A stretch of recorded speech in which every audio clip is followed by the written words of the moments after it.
So Dillian Whyte has called out Derek Chisora following Del Boy's win over Joe Joyce on the weekend. And Chisora has since responded by saying, let's get it on. He's up for the Trilogy fight with the body snatcher. Now, personally, I think that fight probably makes the most sense for Chisora in terms of where he's at in his career and the story of his career so far. And also commercially, it might be the best option for him. I say might be, I'm going to talk about some alternative opponents in a second. But the first two Dillian Whyte fights were classics, especially fight number 1. And Derek Chisora has never managed to get an official win over Dillian Whyte. I imagine that's something he would like to get before he retires. And it might be more doable now than ever before. Because for my money, Dillian Whyte's punch resistance has deteriorated a lot more than Derek Chisora's has. Del Boy says he wants his next fight to be in Manchester. And of course, his first fight with Dillian Whyte was in Manchester. Many people think that Del Boy deserved the victory that night, although it was a genuinely very close fight. And of course, in the rematch, Del Boy got knocked out cold. That was at the O2. Yes, he was ahead on the cards at the time, and definitely ahead on my card, but a fight is 12 rounds, folks. And Chisora was unable to make it to the final bell. It is what it is. So in Dillian Whyte, he's got a fighter who I'm sure he believes he's got the beating of. And there can't be many things more frustrating than having 2 losses on your record to a guy who,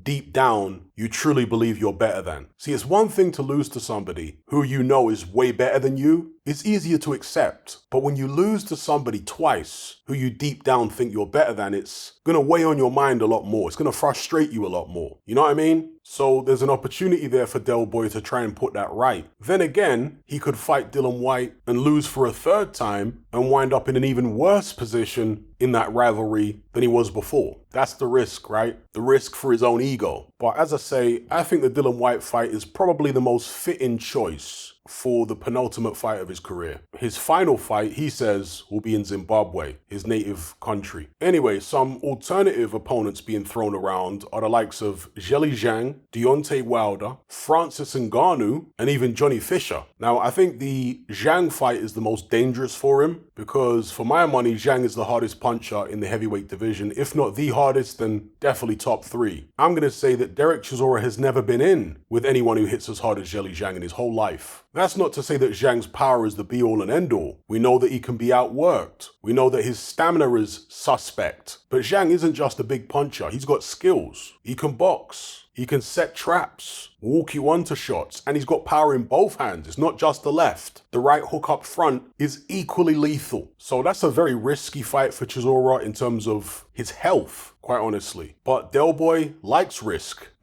He likes a challenge. So we'll see what happens with that one. If they could make the fight in China, Chisora might be more keen on taking it. He likes weird stuff like that. You know, the idea of boxing a big Chinaman in China. Although, like I said earlier on, he said that he wants his penultimate fight to be in Manchester. So we'll see. The other possibility is Francis Ngannou now. That fight could potentially be quite lucrative commercially, but I'm not sure how interested Chisora would be in that fight at this stage, given what happened to Ngannou against AJ. I'm not saying he wouldn't be interested. I'm just saying I'm not sure. He might think that Ngannou's, I don't know, not relevant anymore. You guys let me know what you think about that. The Deontay Wilder fight is probably my least favorite on the list. Yes, Wilder can still punch, but he hasn't shown any fighting spirit in his last 2 contests. And that's what made Deontay Wilder fights fun, was the spirit of the man combined with that power. See, Dillian Whyte has been chinned a bunch of times just like Wilder, but he's still got that spirit. Wilder hasn't. So I'm not particularly keen on that one myself. And as for Johnny Fisher,